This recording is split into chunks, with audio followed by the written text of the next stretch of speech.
Welcome back to episode 5 of our Branding Your Business series. I'm Jess and I'm a design educator here at Canva. In this episode, we'll be breaking down how fonts can be used to convey brand personality.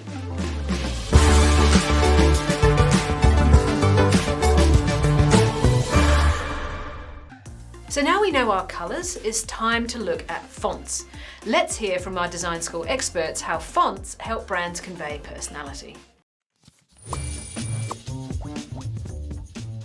Different fonts evoke different emotions. So when it comes to finding the right font for your brand, you want to make sure it fits your personality.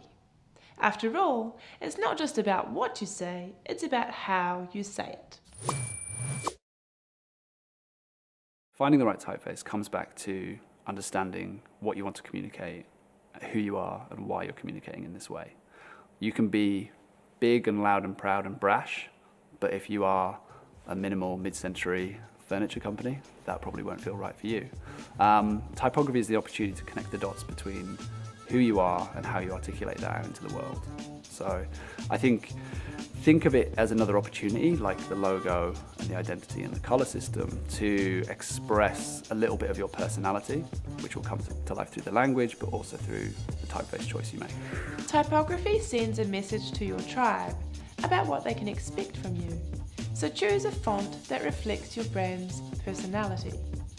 If you're a wedding photographer, you might want a script font, which feels romantic. If you're a financial firm, you might want a serif font to convey reliability. Once you have a logo font, you'll need a complementary headline and body copy font to use consistently across all of your designs.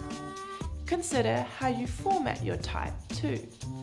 All caps can feel authoritarian. Sentence case can feel more friendly. IKEA chose all caps to cement their position as a powerhouse, while Amazon feels more fun and approachable. Find the right font for your brand and give your words the personality they deserve. So yes, font choices matter, and it's important to set the right tone with your font choice. Which note would you rather receive? There are 3 font categories you need to know about: serif, sans serif, and display. Display fonts are designed for headlines. They can be bold, cute, elegant, or downright quirky. Because they have so much personality, they're best in small doses. Decide on a style that expresses your brand personality, then pick a font that resonates with your brand. Next, you'll need to pick complementary fonts to match your headline font. There are many suggestions to get you started in Canva. We asked Steph for some tips on how to use Canva to help you choose your fonts. Click the link in the description or scan the QR code on the screen to access the workbook. Okay, so let's look at choosing a font. Turn to this page in your workbook. Firstly, I'm going to show you a really quick shortcut to use. By pressing the letter T, you'll bring up a text box on your screen. Now that I've got that, I can click and change my font. I'm going to be choosing a primary font for a bakery, and I want this bakery to really speak through its typography. So by choosing a font that's really playful, I think this will be a really good branding choice. So I can double click on the font here and go to the font selection. One of the things I love about Canva is how many fonts you can choose from and how many font sets are available.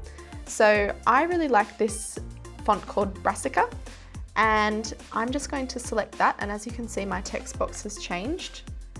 So I'm just going to make that a little bit bigger, and I think in this workbook it would be great to start naming your fonts. So I will call it Brassica, and that to me speaks really well for a primary font. I think it's got a lot of personality. Now I'm going to choose a secondary font. I'd like this to be very simple so it's not competing with the primary font, which is one of the rules of pairing fonts. Now I'm going to select the shortcut here by clicking T on my keyboard to bring up a text box. And if you need some font pairing inspiration, you can click on the text menu and scroll down to find some suggestions. So here we've got the text menu, and there's so many different options to choose from. There's even some color combinations at the top, but if you scroll to the bottom here, you'll see some primary fonts and what a complementary font would be for the secondary font. So as you can see, this one here, Love, Peace and Joy, the secondary font is really simple, so it's not competing with the primary font. I think for this brand, I'm going to choose a really simple font called Open Source Semi-Bold, and I'll just name that. And there we have it. We've got two fonts here that work really well together. Thank you. That wraps up this episode on all things typography. So now we know your font choice can become synonymous with your brand.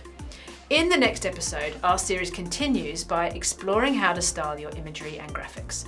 This is a great one, so you don't want to miss it. Don't forget to subscribe so you are notified when it goes live. See you next time.